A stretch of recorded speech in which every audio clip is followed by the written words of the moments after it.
Merci de nous avoir reçus, Émilie. Notre première collaboration ensemble, nous qui cherchions une association pour Octobre Rose. Je suis ravi de cette collaboration qui s'est super bien passée. Je ne sais pas si c'est le cas pour vous. Ouais, exactement, oui. Même si on a eu quelques petites péripéties à Bondoufle, la seule commune qui nous a empêché de poser nos panneaux Octobre Rose. Ça a même fait l'effet inverse parce que j'ai eu plus de monde qui m'ont appelé pour se renseigner, pour faire des dons, etc. Et donc, bien évidemment, la maladie ne s'arrête pas à octobre, ça continue malheureusement toute l'année. Et on aurait aimé savoir ce que moi, à ma petite échelle, avec Nico, à notre petite échelle, ce qu'on aurait pu faire pour aider et qu'est-ce que vous mettez en place le reste de l'année. Oui, tout à fait, Kevin. Déjà, merci pour cette nouvelle collaboration. Donc, chez Rose, c'est une association qui accompagne et soutient les femmes atteintes de cancer gynécologique et d'endométriose. Là, dans ce qui nous intéresse, donc c'est le cancer du sein, puisque on s'est rencontrés sur Octobre Rose.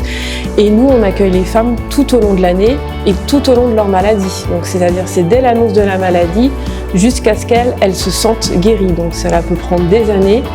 Et donc, c'est pas simplement le mois d'octobre. Mais ce mois-là, il est hyper important parce qu'il nous permet de communiquer, de diffuser sur la problématique du cancer, sur la prévention. Donc, hyper important ce qu'on a pu faire ensemble et de se mobiliser et que les personnes qui ne sont pas atteintes par le cancer pensent à leur mammographie, à les sensibiliser. Donc, c'était hyper important. Patricia, tu sais, au cours de cette opération, on a appris avec des amis que ça touchait aussi les hommes. On a eu un débat là-dessus, mais voilà, d'autres n'y croyaient pas. Moi, je l'ai appris et j'y croyais. J'ai fait quelques petites recherches. Est-ce que tu peux nous en dire là-dessus? Et est-ce que tu peux dire s'il y a des gestes qui sont faits aussi pour les hommes par rapport à ça, ou s'il y a des trucs qui sont mis en place par vous ou par d'autres? En effet, Kevin, le cancer du sein ne touche pas malheureusement que les femmes, il touche également les hommes, 1% de la population. Les gestes sont simples, les gestes sont les mêmes que pour une femme, c'est de la palpation, autopalpation. Et voilà, il suffit simplement de se palper. Malheureusement, pour un homme, le cancer du sein est féminin, donc il laisse malheureusement s'installer éventuellement une tumeur qu'il pourrait avoir. Voilà. Je remercie tout d'abord Émilie et Patricia, avec qui j'ai passé un bon moment et sur lesquels j'ai appris pas mal de choses concernant la maladie. Donc si vous voulez les retrouver, c'est chez Rose, la Clé-Souris, c'est comme ça que ça se dit. Hein.